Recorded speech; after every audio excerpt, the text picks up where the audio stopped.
Asalaamu calaykum waraxmatullaahi wabarakaatuhu. Kulanti wacan markale daawadayaal kusoo dhawaada channelkeena Xis Groups. Waxaan socday runtii casharo taxan ahay. Casharkan waxaan ku baran doonaa oo arday badan isu weydiiyaan qaabka loo diro waxa la yiraahdo Gmail inaad ka dirto hal mar runtii inaad 100 qofood hal mar u dirto email adoo isticmaalaya account-kaada Gmail ahaan ayaad 100 qofood one time aad u diri kartaa 100 email. Marka runtii waana marketing dadka badan ay isu weydiiyeen qaabka loo sameeyo iyo sida ay suurtagal u tahay. Marka casharkan ayaan uga faa'iideynayaa bal qaabka loogu diro.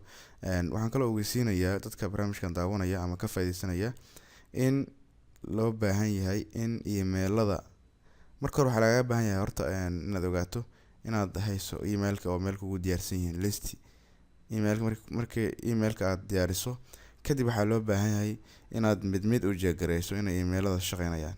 Waayo haddii aad email qalada oo soo dhex galo waxaa macquul ah emailka aad dirtay in la deliver gareyn waayo ama oo u dhici waayo qaabka aad rabtay emailadiina lagu soo celsho aysan gaarin dadkii aad rabtay inaad u dirto.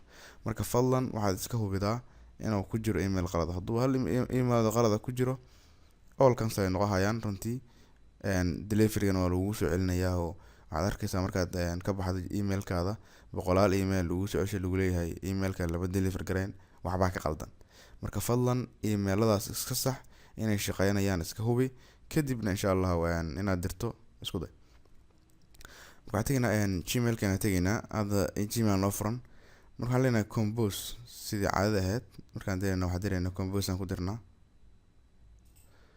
Markaan compose dhahno halkaan noo soo dhigayaa marka halkaan waa personal ama horta waxaan qoraynaa subject-igi hadda waxaad qoraysaa aniga waa test Xis Groups qor halkaan waxaad ku qortaa welcome to Xis Groups.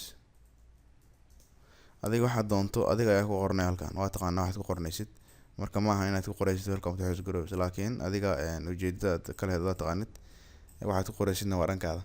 Marka waxaa jira qaybtaas reception-ka ama waxa dadka u direysay waxaa lagu soo daray laba option kaasoo kala runtii CC iyo BCC. Marka maanta waxaan isticmaalnaa waxa la yiraahdo BCC. Marka waxaan u baahanahay inaan soo koobiyeyno email-adii halkaan email ku jira aniga runtii fiilaya halkaan inay tahay halkaan maahan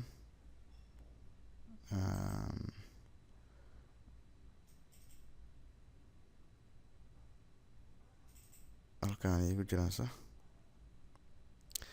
Marka Excel-kan igu diyaarsan yihiin marka only waa soo koobiyeynayaa gaasa koobiyo waxaan leeyahay control C aan leeyahay halkaan imaanayaa control V aan ku leeyahay marka ku baas garanayaa soo ujeedin waa email far badan waay kadib haddaan send dhaho automatically email-kan waa u dhacay adakaas marka only one hal talaabo ka xigta halka talaabo waxay tahay inaad send dhahdid kadib insha Allah waa gaarayaa email-kaas saxda oo dhan.